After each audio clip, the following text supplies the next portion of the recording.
औज़ुबिल्लाहि मिनश्शैतानिर्रजीम बिस्मिल्लाहिर्रहमानिर्रहीम। Dear students, अस्सलामु अलैकुम। उम्मीद करता हूँ आप सब खैरियत से होंगे। लास्ट लेक्चर में हमने लैंग्वेज के बारे में बात की थी कि लैंग्वेजेस क्या चीज़ होती है, प्रोग्रामिंग लैंग्वेजेस का क्या कॉन्सेप्ट है। फिर उसके अलावा हमने फिर लैंग्वेज ट्रांसलेटर के बारे में भी एक डिटेल डिस्कशन की थी। आज हम इस लेक्चर में अपने डिस्कशन को कंटिन्यू रखेंगे और प्रोग्रामिंग के स्टाइल्स और वर्किंग की तरफ आएंगे कि इतनी सारी प्रोग्रामिंग लैंग्वेजेस अवेलेबल हैं, तो उनमें से आप कौन सी लैंग्वेज पे काम करने वाले हैं और उस लैंग्वेज पे काम क्यों करेंगे। उनकी कुछ रीजंस होंगी जिनकी हम बात करेंगे। सबसे पहले एक बड़ा इंतहाई इम्पॉर्टेंट कॉन्सेप्ट है स्ट्रक्चर्ड प्रोग्रामिंग। कबल इससे कि हम आगे किसी लैंग्वेज की सिलेक्शन पे जाएं, उससे पहले मैं थोड़ा सा आपको बता देना चाहता हूं कि आमतौर पर हाई लेवल लैंग्वेजेस में कौन कौन से प्रोग्रामिंग स्टाइल्स अवेलेबल होते हैं। तो उनमें से एक स्टाइल जिसका नाम स्ट्रक्चर्ड प्रोग्रामिंग है, हम पहले उसकी बात करते हैं कि स्ट्रक्चर्ड प्रोग्रामिंग एक्चुअली क्या होती है। आपके पास दो तरह की डिफरेंट मैकेनिज्म्स इस्तेमाल होते हैं। एक तरीकाकार वो होता है जिसमें आप चीज़ों को सब सेक्शन में डिस्ट्रीब्यूट करते हैं।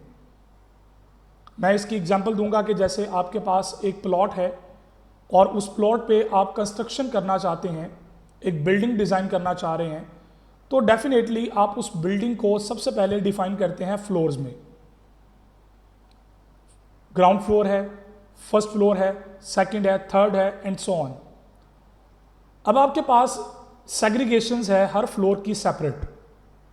अगर आप एक ऐसी बिल्डिंग कंस्ट्रक्ट कर रहे हैं कि जिसमें आपके पास हर फ्लोर का जो स्टेयर्स हैं, जो रास्ता है, वो सेपरेट है, तो इट्स मीन दैट कि आपके पास हर एक फ्लोर इंडिपेंडेंटली प्रेजेंट हुआ है। इसी तरह आपके पास कुछ ऐसे भी स्ट्रक्चर्स होते हैं, जैसे नॉर्मली घरों के जो स्ट्रक्चर्स होते हैं, उनके अंदर क्या होता है कि एक ही स्टेयर्स होती हैं, वो हर फ्लोर से गुजरती हैं और उनके अंदर जो है वो हर एक फ्लोर के साथ डिपेंडेंसी होती है। अब इसके लिए डिफरेंशिएट करना ज़्यादा आसान होगा कि अगर आप लिफ्ट की बात कर लें या स्टेयर्स की बात कर लें। स्टेयर्स जो होती हैं वो तो हर एक फ्लोर के साथ डिपेंडेंट है, जुड़ी होती हैं, तो जब तक आप उस फ्लोर को विजिट नहीं करेंगे आप ऊपर वाले फ्लोर पे मूव नहीं कर सकते। इसी तरह अगर लिफ्ट में है तो आप लिफ्ट में जिस फ्लोर पे जाना चाहते हैं तो आपकी लिफ्ट वहीं पे जाके स्टॉप होती है।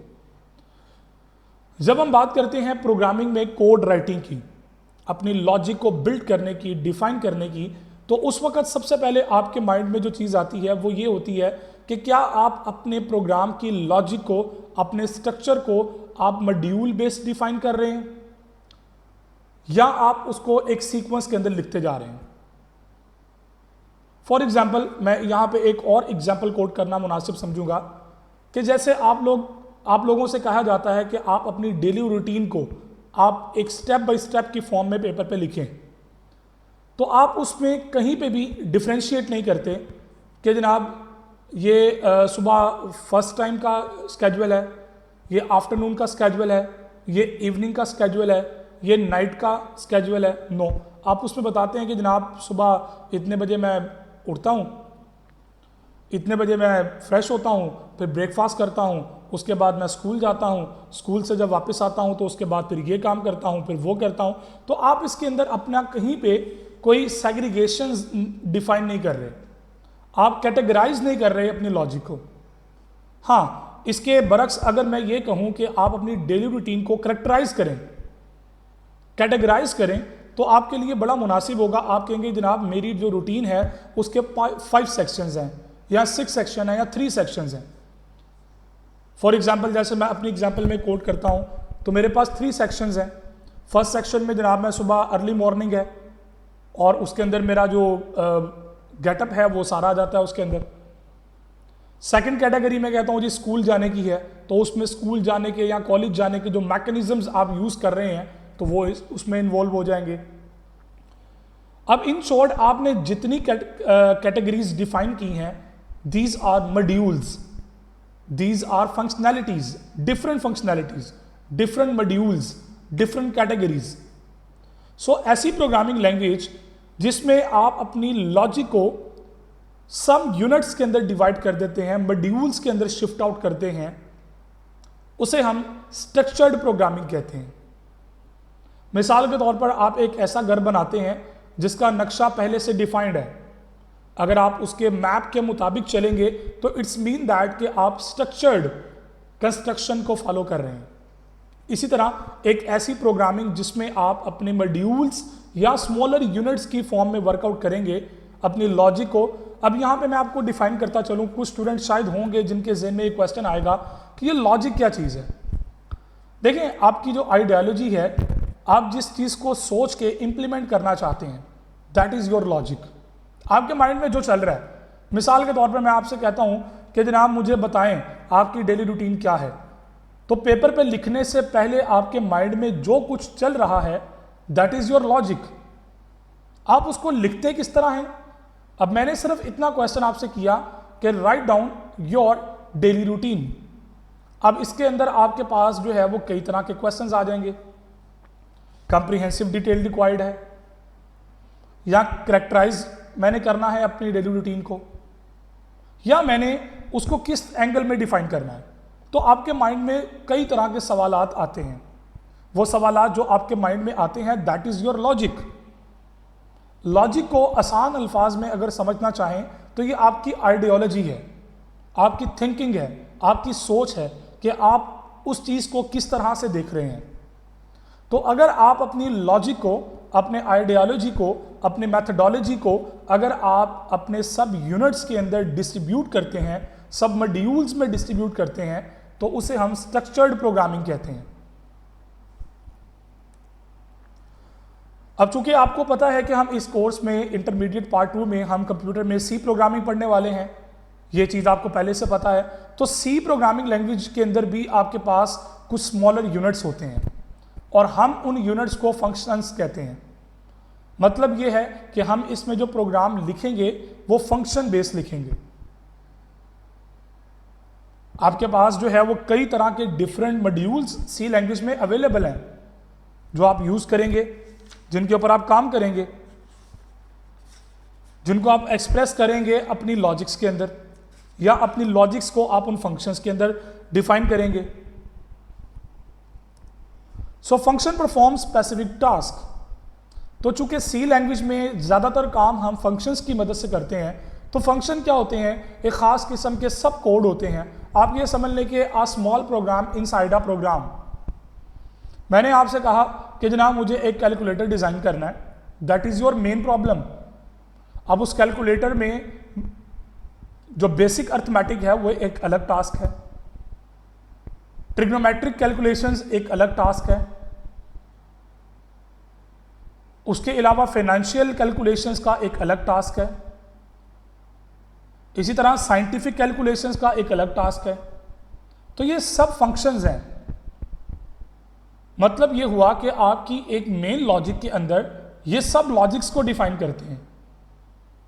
इसी तरह आप अर्थमेटिक ऑपरेशंस की बात कर लें तो अर्थमेटिक कैलकुलेशंस जो हैं उसके अंदर प्लस एक अलग से ऑपरेशन है, माइनस करना एक अलग से ऑपरेशन है, डिवाइड करना एक अलग से ऑपरेशन है। तो आपके पास हर प्रॉब्लम के अंदर सब प्रॉब्लम्स होती हैं, हर सब प्रॉब्लम के अंदर फर्दर सब प्रॉब्लम्स हो सकती हैं, और इनको हम डिफाइन करते हैं सब यूनिट्स की फॉर्म में। और ये सब यूनिट्स सी लैंग्वेज में हमारे फंक्शंस के साथ रिप्रेजेंट होते हैं, और फंक्शंस कोई स्पेसिफिक टास्क परफॉर्म करते हैं। जैसे प्लस करना एक फंक्शन है, जो प्लस करता है तो इसका मतलब क्या है, वो प्लस करेगा, वो 2 या 2 से ज़्यादा नंबर्स को प्लस करेगा। अब उसमें अगर मैं सिर्फ एक नंबर दे दूं कि इसको प्लस करो, तो वो कभी भी इसको प्लस नहीं करेगा, क्योंकि वो रिक्वायर्ड करेगा कि जनाब प्लस के लिए कम से कम 2 एलिमेंट्स का होना ज़रूरी है।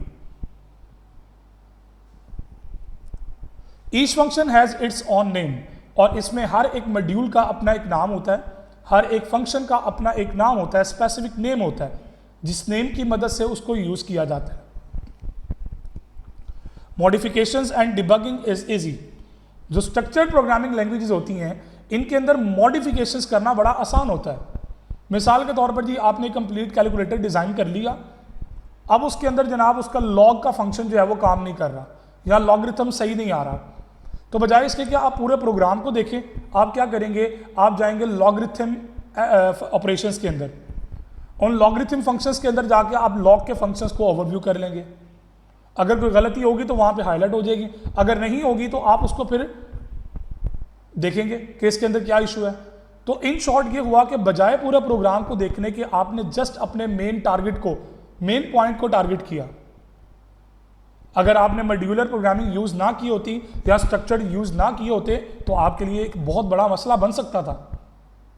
लेकिन मॉड्यूलर प्रोग्रामिंग लैंग्वेज का ये एक बहुत बड़ा एडवांटेज होता है, हम स्ट्रक्चर्ड प्रोग्रामिंग लैंग्वेजेस को मॉड्यूलर प्रोग्रामिंग लैंग्वेजेस भी कहते हैं।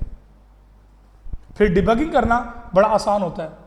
अब डिबगिंग क्या चीज़ है, आपके प्रोग्राम्स के अंदर एरर्स आते हैं, उन एरर्स को तलाश करना और उनको रिमूव करने का जो प्रोसेस होता है उसे हम डिबगिंग कहते हैं। आइंदा आने वाले लेक्चर्स में इंशाल्लाह हम इसके ऊपर डिटेल बात करेंगे। अभी यहां पे सिर्फ इसकी डेफिनेशन इंपॉर्टेंट थी, वो मैंने आपको डिफाइन कर दी। C is most popular structured programming language. अब जितनी भी हाई लेवल लैंग्वेजेस में जो स्ट्रक्चर्ड प्रोग्रामिंग लैंग्वेज है उन सब में जो सी लैंग्वेज है वो सबसे ज़्यादा पॉपुलर है, क्योंकि ये मदर लैंग्वेज के तौर पे भी है, इसलिए आपको इस कोर्स में ये पढ़ाई जाती है। शुरुआत यहीं से की जाती है ताकि आप बेसिक फंडामेंटल चीज़ों को सीख लें, उसके बाद आप जिस मर्जी लैंग्वेज में चाहें आप मूव कर सकते हैं। अब ये मत सोचिएगा कि सिर्फ सी ही ऐसी है जो स्ट्रक्चर्ड प्रोग्रामिंग लैंग्वेज है, और भी काफ़ी सारी हैं। जावा भी स्ट्रक्चर्ड प्रोग्रामिंग लैंग्वेज है। इसके अलावा बहुत सारी लैंग्वेजेस हैं जो स्ट्रक्चर्ड बेस काम करती हैं, जो मॉड्यूल बेस काम करती हैं, जिनके अंदर फर्दर कंपोनेंट्स होते हैं जिनकी बेस पे वो काम करते हैं। इसी तरह इसकी ऑपोजिट हमारे पास एक और टाइप होती है जिसे हम कहते हैं अनस्ट्रक्चर्ड प्रोग्रामिंग। ये वो प्रोग्रामिंग का स्टाइल होता है जिसमें हम मॉड्यूल्स को फॉलो नहीं करते। जैसे कि मैंने आपको स्टार्ट में बताया कि आप सीक्वेंस को फॉलो करते हैं, number 1, number 2, number 3, number 4 and so on. इसमें कोई भी कैटेगराइज नहीं होती चीज। So programming language in which the entire logic of the program is written as a single continuous block। एक सिंगल ब्लॉक के अंदर जो काम होता है ना, आप ये समझ लें कि एक प्लॉट आपके पास था, आपने 4 दीवारी करके ऊपर एक लेंटर डाल दिया, वो एक सिंपल एक कमरा है। अब उसके अंदर फर्दर सेग्रीगेशंस नहीं है, जबकि उसके बरक्स अगर आपने स्ट्रक्चर्ड प्रोग्रामिंग को यूज किया तो आप कह सकते हैं that is my bath, that is my kitchen, that is my drawing room. तो इस तरह आप उसको डिफरेंट सेक्शंस के अंदर डिस्ट्रीब्यूट कर सकते हैं, लेकिन अनस्ट्रक्चर्ड प्रोग्रामिंग में ऐसा नहीं होता। सो मॉडिफिकेशन और डिबगिंग इसमें काफ़ी मुश्किल हो जाती है। अब इसमें कोई इशू आ जाए तो आपको पूरे प्रोग्राम को एक बार दोबारा देखना पड़ता है कि जनाब कहाँ पे इशू आया। अब चूंकि आप लोगों को ये चीज़ ऑलरेडी पता है कि हमने सी लैंग्वेज को पढ़ना है, तो उसके लिए फिर सी लैंग्वेज की हिस्ट्री को जानना बहुत ज़रूरी है। अब सी लैंग्वेज कहाँ से आई, इसका बैकग्राउंड क्या है, मैं थोड़ा सा आपको एक कहानी सुनाता हूँ जो कि इसकी हिस्ट्री से रिलेटेड है। कहा कुछ यूँ जाता है कि आपके पास ना किसी ज़माने में एक स्टूडेंट था किसी यूनिवर्सिटी के अंदर, तो उनके इंस्ट्रक्टर के साथ कुछ किसी बात के ऊपर डिबेट हुई, तो इंस्ट्रक्टर ने उसको चैलेंज कर दिया और स्टूडेंट ने उस चैलेंज को एक्सेप्ट कर लिया। आई कैन डू दिस, मैं ये काम कर सकता हूं। तो उस स्टूडेंट ने उस काम को करने की गर्ज से इस टास्क को एक्टिवेट किया और एक प्रोग्रामिंग लैंग्वेज डेवलप कर दी।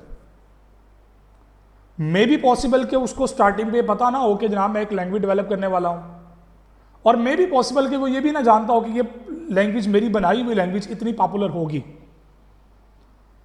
फिर उस लैंग्वेज की आगे फर्दर इन्हेंसमेंट हुई। जब कोई भी चीज़ मार्केट में आती है, कोई नई चीज़ आती है, तो लोग उसके ऊपर वर्किंग करते हैं, लोग उसके ऊपर गौर व फिक्र करते हैं, उसकी अमेंडमेंट की तरफ आते हैं, उसको मज़ीद इन्हेंस करने की कोशिश करते हैं कि पैसा कम से कम लगे और क्वालिटी अच्छी से अच्छी हम उसके ऊपर अवेलेबल कर दें। तो इसी तरह उस लैंग्वेज के साथ भी ये सलूक हुआ। उसके साथ लोगों ने फर्दर वर्किंग शुरू की। जब मज़ीद काम हुआ तो वह एक नई लैंग्वेज के तौर पे मार्केट में आई। फिर इसी तरह फर्दर उसके ऊपर वर्किंग हुई एंड सो ऑन। स्टिल आज के ज़माने तक लैंग्वेजेस में अपडेशंस होती जा रही हैं, हत्ता कि इस सी लैंग्वेज के अंदर भी मॉडिफिकेशंस हो रही हैं, लेकिन वो इतनी माइनर्स होती हैं, या आप यूं कह लें कि लोग इतना आगे जा चुके हैं कि उनके लिए वो चेंजिंग्स माना नहीं रखती। अब अगर हम सी लैंग्वेज की थोड़ी सी बात करें तो ये एक जनरल पर्पस प्रोग्रामिंग लैंग्वेज है। अब जनरल पर्पस प्रोग्रामिंग लैंग्वेज का मतलब ये होता है कि आमतौर पर इस्तेमाल होने वाली एक लैंग्वेज है। इसको डेवलप करने वाले डेनिस रेटची थे, जिन्होंने AT&T बेल लैब में 1972 में इसको डेवलप किया था। बेसिकली ये लैंग्वेज ड्राइव्ड हुई थी बी लैंग्वेज से। इसका जो बैकग्राउंड है बेसिकली वो बी लैंग्वेज था, तो बी लैंग्वेज की जो अपडेटेड वर्जन था वो हमारा सी लैंग्वेज था, जिसको केन थॉम्सन ने 1970s में डेवलप किया था। अब इस बेसिकली बी लैंग्वेज ने आपकी जो प्रोग्रामिंग विद सी था उसकी डेवलपमेंट को इंप्रूव किया था, उसके लिए रास्ता हमवार किया था कि आप सी लैंग्वेज पे काम कर सकें। पुराने वक्तों में जो सी लैंग्वेज थी वो बड़ा इस्तेमाल होती थी सिस्टम प्रोग्रामिंग्स के लिए, मतलब आपके कंप्यूटर के जो ड्राइवर्स होते हैं उनको डिज़ाइन करने के लिए और सिस्टम सॉफ्टवेयर वगैरह को डेवलप करने के लिए इस्तेमाल हो रही थी, और आमतौर पर ये यूनिक्स ऑपरेटिंग सिस्टम में इस्तेमाल हुई थी। अब आप लोग अपने मुल्क में ज़्यादातर यूज़ करते हैं विंडोज़ ऑपरेटिंग सिस्टम, लेकिन आप ये मत भूलिए कि और कोई ऐसा ऑपरेटिंग सिस्टम नहीं है। बहुत सारे ऑपरेटिंग सिस्टम मार्केट में अवेलेबल हैं। सबसे फेमस तो वो है जो आप मोबाइल फ़ोन में यूज़ करते हैं, एंड्रॉयड ऑपरेटिंग सिस्टम है, मैकिन्टॉश ऑपरेटिंग सिस्टम है, लेपर्ड है, इसी तरह आपके पास विंडोज़ है, यूनिक्स है, लाइनक्स है, सोलारिस है, और भी काफ़ी सारे ऑपरेटिंग सिस्टम्स हैं जो मार्केट में वर्कआउट कर रहे हैं। तो सी लैंग्वेज को इनिशियली जो है वो इस्तेमाल किया गया था सिस्टम सॉफ्टवेयर को डिज़ाइन करने के लिए under the Unix operating system. अब ये जो सिस्टम सॉफ्टवेयर थे नॉर्मली इनके ऊपर कंपाइलर्स वगैरह लिखे जा रहे थे, यूटिलिटी सॉफ्टवेयर वगैरह बनाए जा रहे थे इसके ऊपर, और बेसिकली इनका जो पर्पस था सी लैंग्वेज में डेवलपमेंट का वो सिस्टम हार्डवेयर से रिलेटेड वर्किंग थी। हार्डवेयर से रिलेटेड जो वर्किंग हो रही थी ना, ज्यादातर वो इस प्रोग्रामिंग लैंग्वेज में हो रही थी। जो इनिशियली इसका वर्जन था वो टोटली मशीन इंडिपेंडेंट नहीं था, मतलब उसमें मशीन डिपेंडेंसी थी कि आप जिस मशीन पे काम कर रहे हैं वो उसी मशीन पे चलेगा, लेकिन बाद में जब इसके ऊपर मजीद इन्हेंसमेंट और वर्किंग हुई तो फिर इसका स्टाइल चेंज हुआ, इसकी वर्किंग चेंज हुई, तो फिर ये मशीन इंडिपेंडेंट हो गई। Today's use for developing all kind of application programs.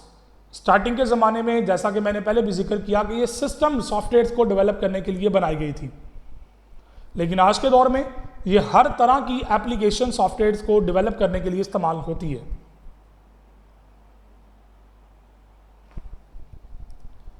इसका जो स्टैंडर्ड वर्जन था वो ANSI ने डेवलप किया था। जैसे जैसे वक्त गुजरता गया सी लैंग्वेज में नए नए फीचर्स ऐड होते गए। इसका जो पहला वर्जन था वो टोटली मशीन इंडिपेंडेंट नहीं था, जैसा कि मैंने पहले भी जिक्र किया। जो स्टैंडर्ड वर्जन था सी का वो ANSI ने 1980s में प्रपोज किया था, 1980 में। अब ANSI क्या है? ANSI एक ऐसा अदारा है जो इंटरनेशनली पूरी दुनिया के अंदर डेवलपमेंट्स को या टेक्नोलॉजी को, या यूं कहना मुनासिब होगा कि कंप्यूटर टेक्नोलॉजी के स्टैंडर्ड्स और राइट्स को मेंटेन करता है, क्वालिटीज़ को मेंटेन करता है। आप इसको अपने लिए एक छोटा सा टास्क समझ लें। जो मज़ीद इसके ऊपर स्टडी करना चाहते हैं वो गूगल पे सर्च करें और ANSI के बारे में डिटेल हासिल करें। अब ANSI की फुल फॉर्म क्या थी? American national standard institute. ये वो अदारा था जिन्होंने इसके स्टैंडर्ड्स को मेंटेन किया, और कंप्यूटर टेक्नोलॉजी में बहुत सारे ऐसे चीज़ें हैं जिनके स्टैंडर्ड्स को ANSI मेंटेन करता है, मैनेज करता है। फिर ANSI ने जो उसका स्टैंडर्ड वर्जन डेवलप किया था उसको इन्होंने नाम दिया था ANSI-C। फिर 1982 के अंदर जाके इसका फिर एक और वर्जन आया। फिर बर्जनी स्टीवर्स एक और साइंटिस्ट थे, उन्होंने इसके ऊपर वर्किंग की, फिर इसको C++ में शिफ्ट कर दिया गया। फिर फर्दर इसके ऊपर नए फीचर्स और नई इंप्रूवमेंट्स को ऐड किया गया, तो ये C++ के साथ 2+ जब और ऐड हुए तो 4+ कुछ इस तरह से मिले कि वो हैश का सिंबल बन गया, जिसे C# कहते हैं। तो पता ये चला कि C# लैंग्वेज की जो बैकग्राउंड है वो C लैंग्वेज है, और आज के दौर में C# बहुत ज़्यादा इस्तेमाल होने वाली एक प्रोग्रामिंग लैंग्वेज है। अब चूंकि हम ये जान चुके हैं कि हमने C लैंग्वेज में काम करना है, तो जनाबे वाला फिर उसके एडवांटेजेस के बारे में भी पता होना चाहिए कि ऐसे कौन कौन से फीचर्स हैं या ऐसी कौन कौन सी सहूलतें हैं जो हमें C लैंग्वेज में मिलती हैं। पहले नंबर पे हमारे पास है जी easy to learn, use and understand. ये क्यों है, इसका जवाब आप ज़्यादा बेहतर जान चुके हैं, क्योंकि ये हाई लेवल लैंग्वेज है, क्लोज टू ह्यूमन बींग्स है, लोग अपनी लैंग्वेज इंग्लिश को जानते हैं, सो दैट्स वाई ना हो चीज़ों की करना बड़ा आसान हो जाता है, इसलिए इसको सीखना, समझना और इसमें काम करना बड़ा ही आसान है। क्योंकि ये एक स्ट्रक्चर प्रोग्रामिंग लैंग्वेज है, तो the program written in C language is easy to understand and modify. इसको समझना और सीखना इंतहाई आसान हो जाता है ड्यू टू दैट रीजन। अब जैसा कि आप लोगों को पहले भी बता दिया गया कि लो लेवल लैंग्वेजेस में हार्डवेयर का डिटेल नॉलेज रिक्वायर्ड होता है, लेकिन हाई लेवल में ऐसा नहीं होता। क्योंकि C एक हाई लेवल लैंग्वेज है, इसलिए इसको सीखना समझना आसान हो जाता है। नेक्स्ट पॉइंट हमारे पास है जी मिडिल लेवल लैंग्वेज। अब ये मिडिल लेवल लैंग्वेज क्यों है, या इसे क्यों मिडिल लेवल कहते हैं? अब C लैंग्वेज के अंदर ना कुछ फीचर ऐसे हैं जो लो लेवल और हाई लेवल के कंबाइन फीचर्स हैं। अब लो लेवल से मुराद मैं क्या ले रहा हूं, आपकी असेंबली लैंग्वेज। अब चूंकि इसके अंदर कुछ चीजें ऐसी हैं जो असेंबली लैंग्वेज से मिलती जुलती हैं, इसलिए इसको फिर मिडिल लेवल लैंग्वेज कह देते हैं। Therefore, sometimes C language is also called middle level language. इस रीजन की बेस पर हम समटाइम इसे मिडिल लेवल लैंग्वेज भी कह देते हैं। अब ये कहना मुनासिब होगा कि बहुत सारी ऐसी प्रॉब्लम्स हैं जो कि असेंबली लैंग्वेज में सॉल्व होती हैं, वो आप C लैंग्वेज में भी सॉल्व कर सकते हैं। क्योंकि असेंबली का ताल्लुक आपके हार्डवेयर से रिलेटेड होता है, आपकी मशीन वर्किंग से रिलेटेड होता है, तो इस वजह से आप यूं कह लें कि जनाब C भी चूंकि मशीन लेवल के काम कर सकती है। इनिशियली याद करें, अभी थोड़ी देर पहले हमने हिस्ट्री में बात की कि इनिशियली ये सिस्टम सॉफ्टवेयर लिखने के लिए इस्तेमाल होती थी, तो चूंकि ये सिस्टम सॉफ्टवेयर के लिखने में इस्तेमाल हो रही थी, तो इसलिए ये मशीन लेवल की वर्किंग को हैंडल कर सकती है, तो इसलिए फिर इसको मिडिल लेवल लैंग्वेज कहते हैं। तीसरा इसका एडवांटेज क्या है जी, मशीन इंडिपेंडेंट। शुरू के ज़माने में ये मशीन इंडिपेंडेंट नहीं थी, टोटली मशीन इंडिपेंडेंट नहीं थी, लेकिन वक्त के गुजरने के साथ साथ ये टोटली मशीन इंडिपेंडेंट हो चुकी है। मशीन इंडिपेंडेंट का मतलब पता क्या है कि आपने अपने घर के कंप्यूटर पे कोई प्रोग्राम लिखा, आप उसको अपने कॉलेज के कंप्यूटर पे आके चलाएंगे, वो एग्जीक्यूट करेगा। और मशीन डिपेंडेंसी का मतलब क्या होता है कि अगर आपने अपने कंप्यूटर पे प्रोग्राम लिखा, आप कॉलेज के कंप्यूटर पे आकर चलाने की कोशिश करेंगे, वो एग्जीक्यूट नहीं होगा क्योंकि वो मशीन डिपेंडेंट है। तो C लैंग्वेज का एक बहुत बड़ा एडवांटेज हमें ये भी मिलता है कि वो मशीन इंडिपेंडेंट है। नेक्स्ट जो एडवांटेज हमें मिलता है वो है बिल्ट इन फंक्शंस। एक वाइड रेंज ऑफ फंक्शनैलिटीज इसके अंदर अवेलेबल है। मतलब प्रिंट कैसे करना है आपको बताने की जरूरत नहीं है, प्रिंट करने के लिए फंक्शन इसके अंदर मौजूद है। यूजर से इनपुट कैसे लेनी है आपको यह मैकेनिज्म डिफाइन करने की जरूरत नहीं है, वो पहले से मेथड मौजूद है। मैथमेटिक्स से रिलेटेड एक पूरी लाइब्रेरी अवेलेबल है। तो बिल्ट इन बहुत सारे फंक्शंस इसके अंदर पहले से मौजूद है, जिसकी बेस पर हमारे लिए C लैंग्वेज में काम करना आसान हो जाता है। नेक्स्ट एडवांटेज इंतहाई इंपॉर्टेंट है, वो है जी हार्डवेयर कंट्रोल। अब चूंकि आपको पता लग गया कि इनिशियली C लैंग्वेज को इस्तेमाल किया गया था सिस्टम सॉफ्टवेयर को लिखने के लिए, और सिस्टम सॉफ्टवेयर का ताल्लुक हार्डवेयर से रिलेटेड होता है, तो चूंकि ये हार्डवेयर लेवल की वर्किंग को डील करती रही है शुरू के ज़माने में, तो इसके पास ये फंक्शनैलिटीज अवेलेबल हैं कि वो हार्डवेयर को कंट्रोल कर सकता है। फिर ये C++ की बेसिक्स भी है जैसे कि मैंने आपको पहले बताया कि बी लैंग्वेज की एडवांस फॉर्म सी लैंग्वेज थी, सी लैंग्वेज की एडवांस फॉर्म C++ है और C++ की एडवांस फॉर्म C# है। तो ये C++ के लिए बेस भी थी। आगे चल के यूनिवर्सिटी लेवल में आप लोगों ने जब यूनिवर्सिटी में दाखिला लेंगे तो आप लोग अगर BSc या BSIT करते हैं या सॉफ्टवेयर इंजीनियरिंग करते हैं तो पहले सेमेस्टर में आपको पढ़ाई भी C++ जाएगी। अब अगर आपने इसको अच्छे तरीके से समझा होगा तो वो C++ को सीखना आपके लिए बहुत ही आसान हो जाएगा। क्यों आसान हो जाएगा? क्योंकि आपने उसकी बैकग्राउंड और बेसिस को समझ लिया हुआ।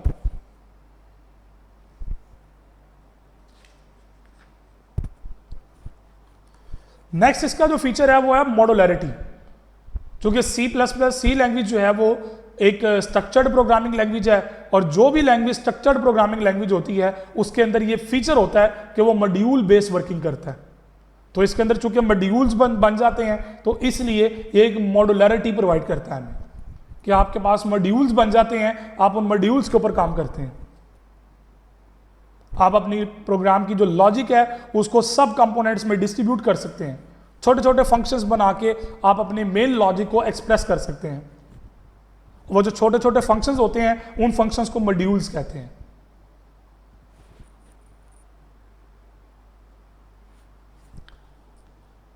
आज के लेक्चर की हम समरी की बात करें तो आज के लेक्चर में हमने क्या सीखा? आज एक तो हमने देखा कि कौन कौन से प्रोग्रामिंग लैंग्वेजेस के स्टाइल्स अवेलेबल हैं, जिनमें स्ट्रक्चर्ड और अनस्ट्रक्चर्ड प्रोग्रामिंग लैंग्वेजेस अवेलेबल हैं। मेजर 2 हैं, लेकिन जब आगे चल के एडवांस लेवल पे आप पढ़ेंगे तो मे भी पॉसिबल कि ये फर्दर आगे कैटेगराइज्ड हों। लेकिन आपके लेवल पर अभी आप यहां तक याद रखिएगा कि आपके पास स्ट्रक्चर्ड और अनस्ट्रक्चर्ड प्रोग्रामिंग लैंग्वेज 2 तरह के different styles high level languages में अवेलेबल होते हैं। एग्जाम पॉइंट ऑफ व्यू से एक शॉर्ट क्वेश्चन, इंतहाई इंपॉर्टेंट ये शॉर्ट क्वेश्चन है कि differentiate between the structured and unstructured programming language. फिर हमने सी लैंग्वेज की हिस्ट्री को स्टडी किया कि सी लैंग्वेज की हिस्ट्री क्या है, कहां से ये आजाद होके आई और शुरू के ज़माने में किस किस कामों के लिए इस्तेमाल होती रही और आज के ज़माने में हमें क्या सर्विसेज मिल रही हैं। फिर उसके बाद हमने जो है वो C++ के एडवांटेजेस का जिक्र किया कि इसको सीखना आसान है, इसको समझना आसान है, इस पे काम करना बड़ा आसान है। ये एक मिडिल लेवल लैंग्वेज है, चूँकि इसका कुछ हिस्सा असेंबली से मिलता जुलता है तो इसलिए मिडिल लेवल लैंग्वेज है। फिर मशीन इंडिपेंडेंट है हमारे पास ये कि मशीन के ऊपर डिपेंडेंट नहीं है ये लैंग्वेज। बिल्ट इन फंक्शंस इसके अंदर वाइड रेंज में अवेलेबल है।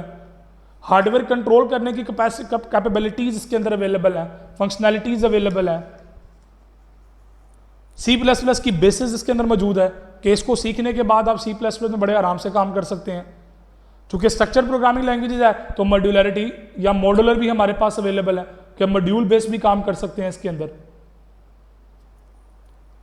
उम्मीद करता हूं आज के लेक्चर को आप लोगों ने अच्छे तरीके से अंडरस्टैंड किया होगा। कहीं पे कोई कमी कोताही रह गई हो, कोई क्वेश्चन क्यूरी हो तो क्वेश्चन करना मत भूलिएगा। चीज़ों को अच्छे तरीके से याद किया करें, चीज़ों को अच्छे तरीके से समझा करें, खूब मेहनत करें अगर आप अच्छे ग्रेड चाहते हैं तो। मैं यहाँ पे एक छोटी सी एडवाइस आपको करना चाहूँगा कि कभी भी आप पास होने के लिए ना पढ़ा करें, हमेशा कोशिश किया करें सीखने के लिए चीज़ों को पढ़ा करें, समझा करें। और याद रखें जो चीज़ें याद करने वाली होती हैं ना वो अक्सर भूल जाती हैं, तो कोशिश किया करें चीज़ें याद ना किया करें, चीज़ों को समझा करें। जो चीज़ आप समझ लेते हैं ना वो ज़िंदगी में कभी आप भूलते नहीं हैं। आप जिस घर में रहते हैं 10 साल जिस घर में रहे हों उसके घर के एड्रेस को आप बड़ी अच्छी तरह जानते हैं। कोई अगर आपके एरिया में आके आपको फ़ोन करे बताओ मैं किस तरफ आऊँ, तो आप उसको बगैर देखे आप बता सकते हैं भाई इस गली में टर्न कर लो, इस गली से यहाँ पे आ जाओ, तो आप उसको अच्छे तरीके से गाइड कर सकते हैं। इसका मतलब क्या है कि आपने अपने एरिया को याद नहीं किया, आपने एरिया को समझा। तो सिमिलरली जब आप स्टडी करते हैं, पढ़ते हैं, चीज़ें सीखते हैं, समझते हैं, तो उनको समझा करें, कॉन्सेप्ट्स को अंडरस्टैंड किया करें, उनको याद ना किया करें, रट्टा ना लगाया करें आप, क्योंकि रट्टा जो है ना वो हवा के झोंके के साथ उड़ जाता है। चीज़ों को समझा करें, अंडरस्टैंड किया करें, उनकी डेप्थ में जाकर उन चीज़ों को क्लियर किया करें, और जहाँ पे क्यूरी हो, क्वेश्चन हो, पेपर पे नोट डाउन करके क्वेश्चन किया करें। अपना बहुत सारा ख्याल रखिएगा, दुआ में याद रखिएगा। इंशाल्लाह अगले लेक्चर के साथ फिर मिलेंगे, तब तक के लिए इजाज़त दीजिए। अल्लाह हाफिज़।